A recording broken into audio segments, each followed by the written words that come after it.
Okay, hi, hello. My name is Matouš Ježek, and I'm from Trickster Arts team.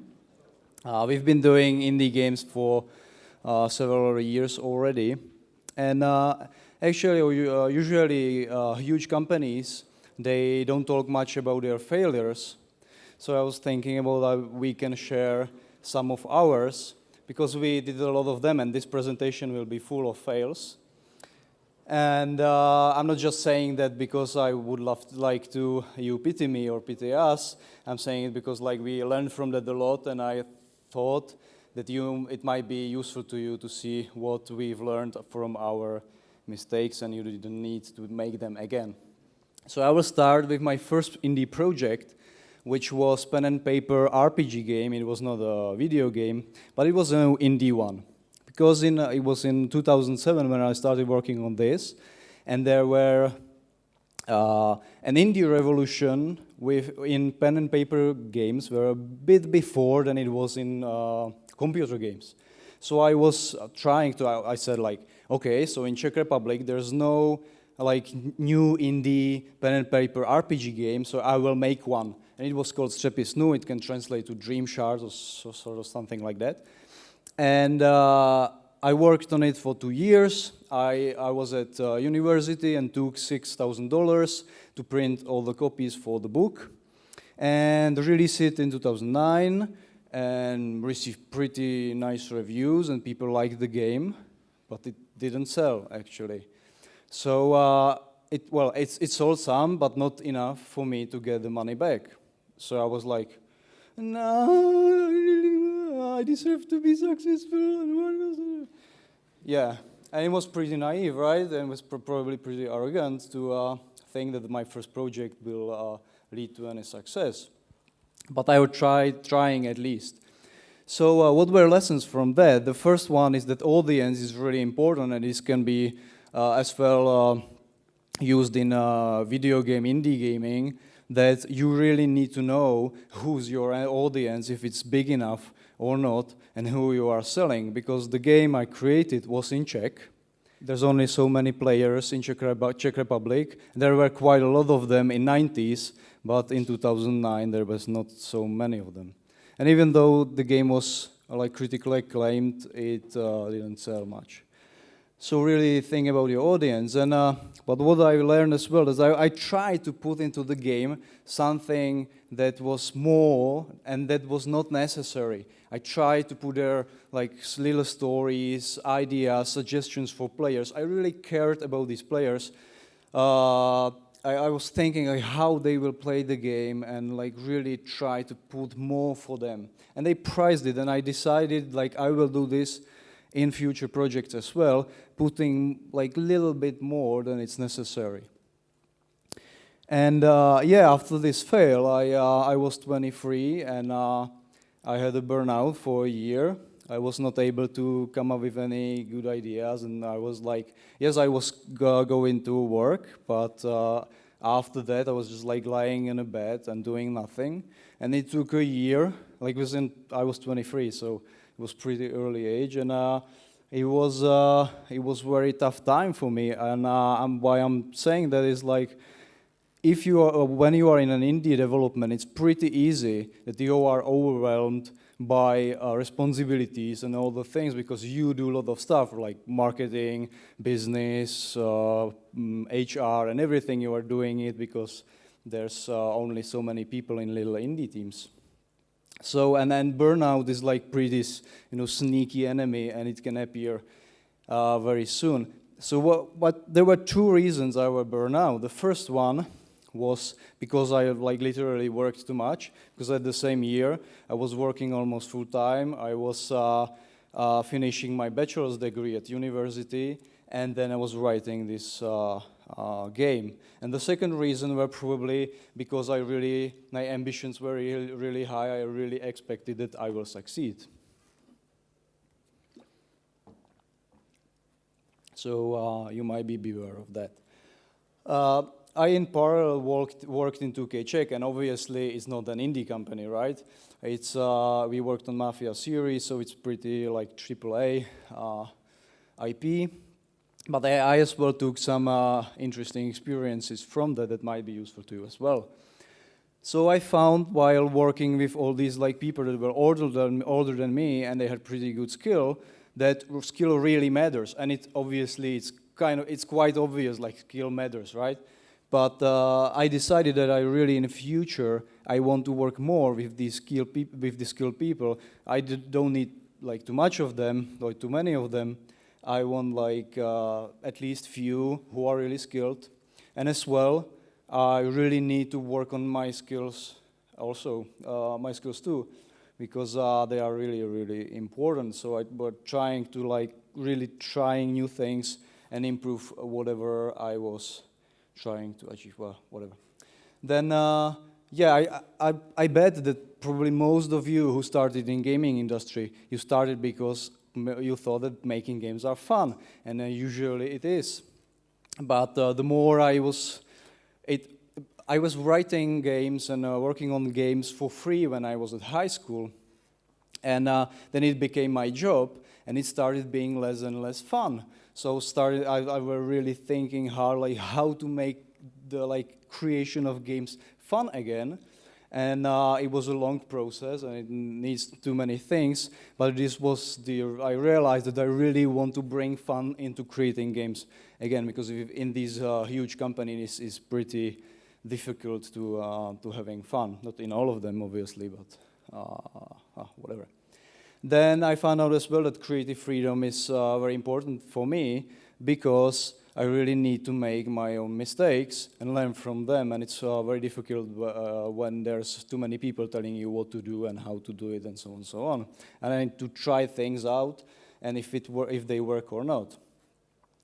Another project I was working on, and I did it in parallel while working in 2K Czech, was an interactive movie. And it was a short movie. It's basically this. It was in a web browser.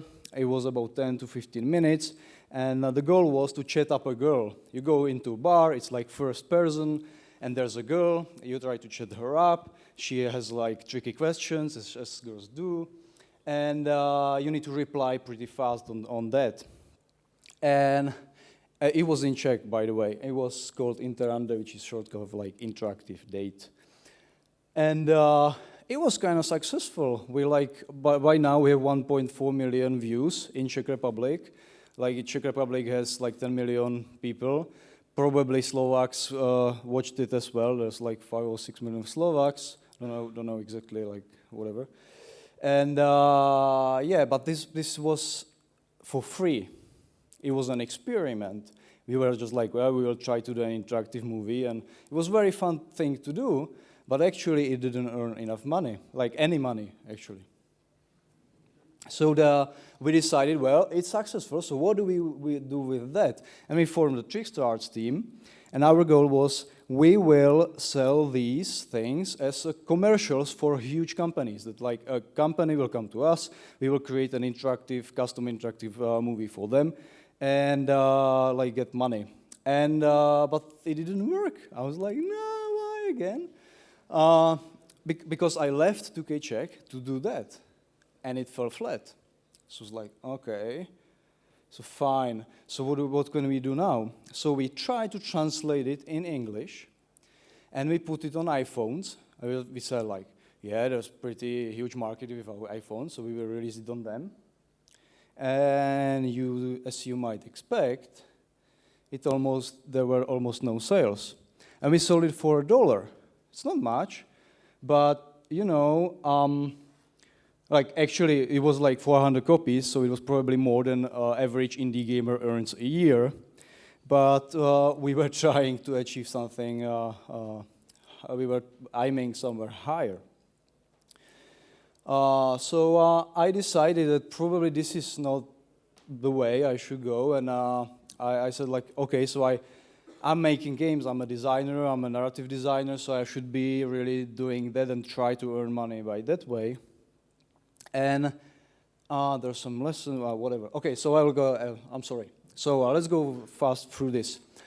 There were 2 reasons it didn't sell on iPhone or App Store, and it was because almost no media wrote about us. And I will tell you why. It was because we were neither a game, neither movie, and neither an app for managing your free time or whatever. So almost nobody cared about us. Only dating websites cared about us, and we had several articles about our interactive movie back then. But the virality is very important. We were able to saturate Czech market, which is like 10 million people with 1.4 million views. But then by the idea of having an interactive date with a nice girl. But it was because the game was pretty accessible. It was in a web browser for free. But then when we attached a dollar price tag on it, then it stopped working totally. Yes, and this experiment we created in 5 people, plus obviously all the people on the set when we were shooting the movie, but we were developing it for a year and something. And we did it in our living room, so obviously you don't need offices or investors and everything to start an indie company, studio, or whatever. Because there's a lot of indies. They want to start in a way like we need offices, we need computers, we need everything, and so that we need an investor and so on, so on. So I'm just saying you probably don't. But I was luckily enough working on another project in parallel.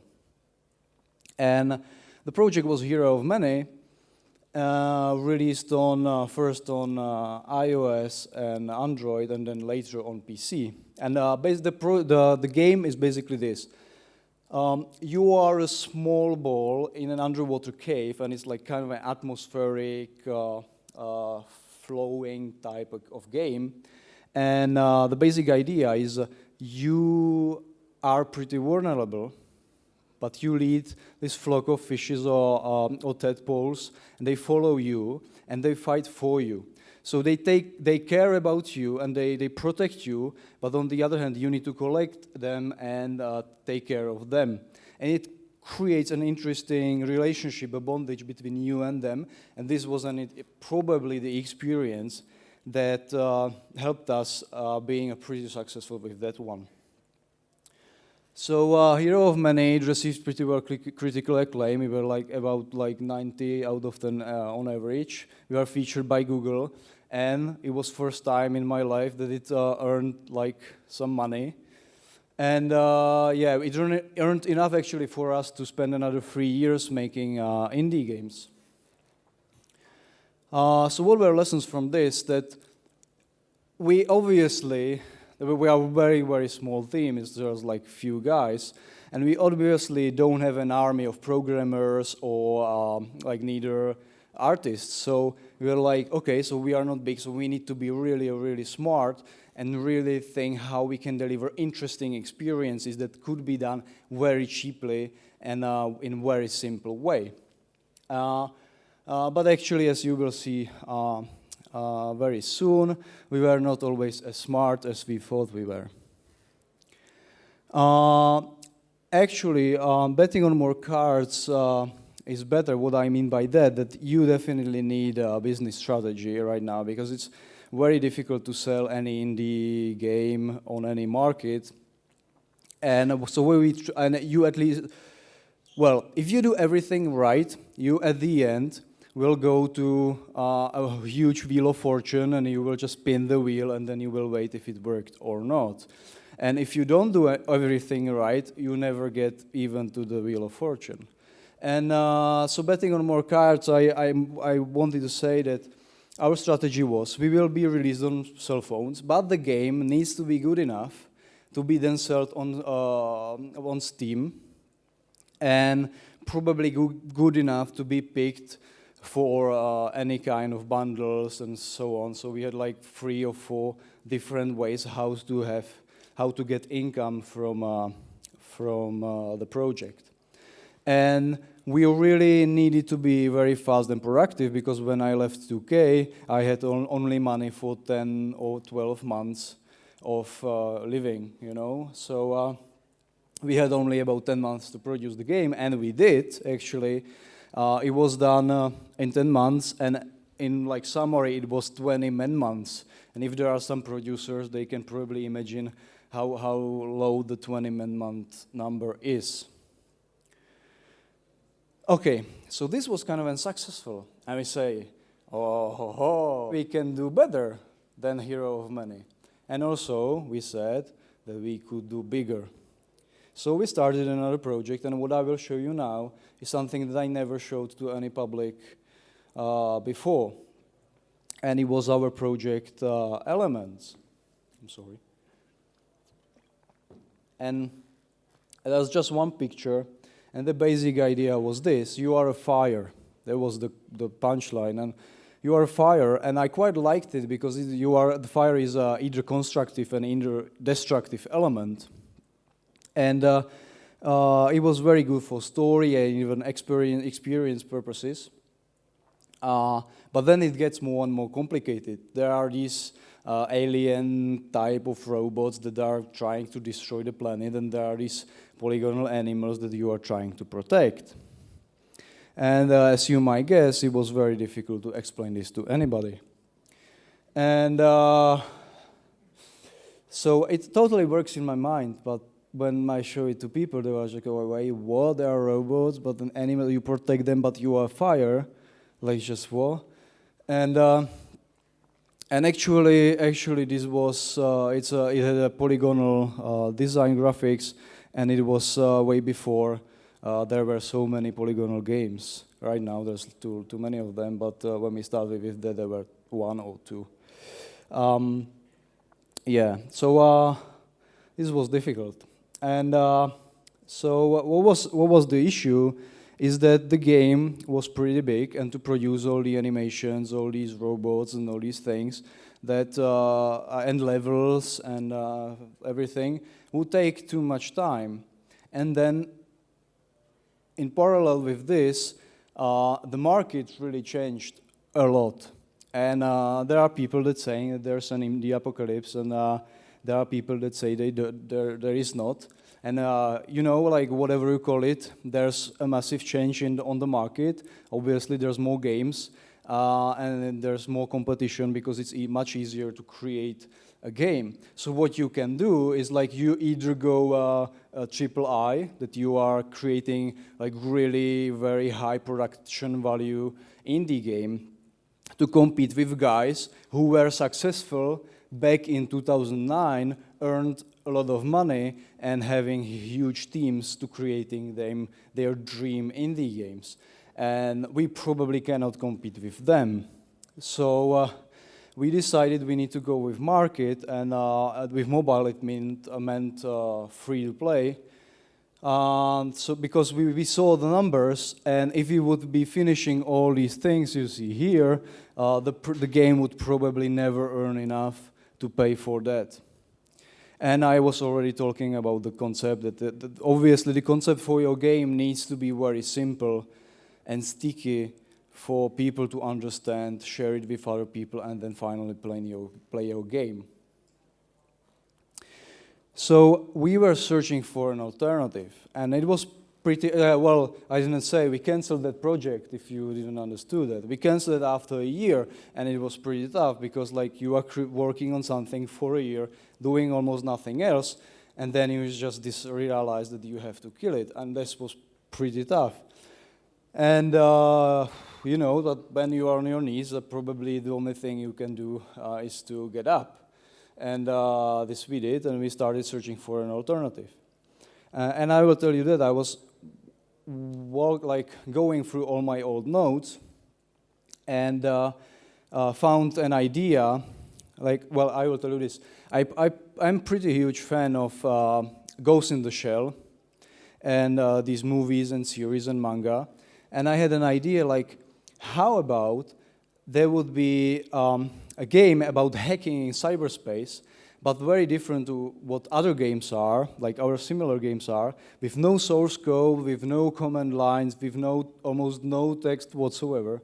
That would be visual. And I try to take that idea a bit further, saying like you have a phone, like almost everybody now has a phone that you can pick up and you can hack somebody out there through the cyberspace, because all the servers and data and databases or whatever are somewhere in cloud. You don't care, you just need a controller.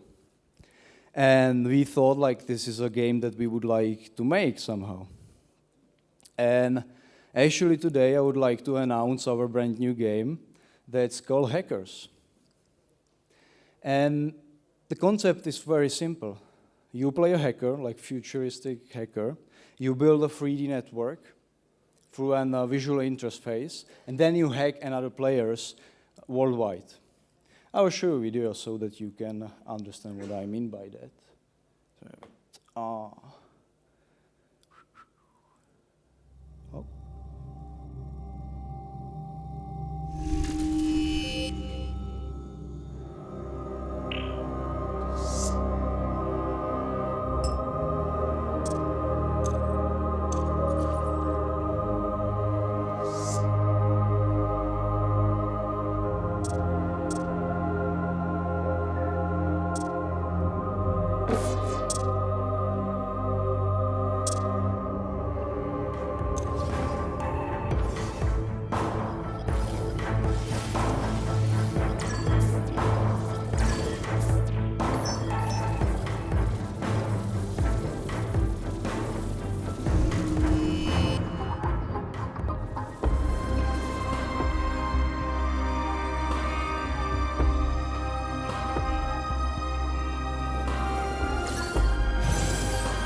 Yeah, well, so this is what we have now after 1.5 years of work.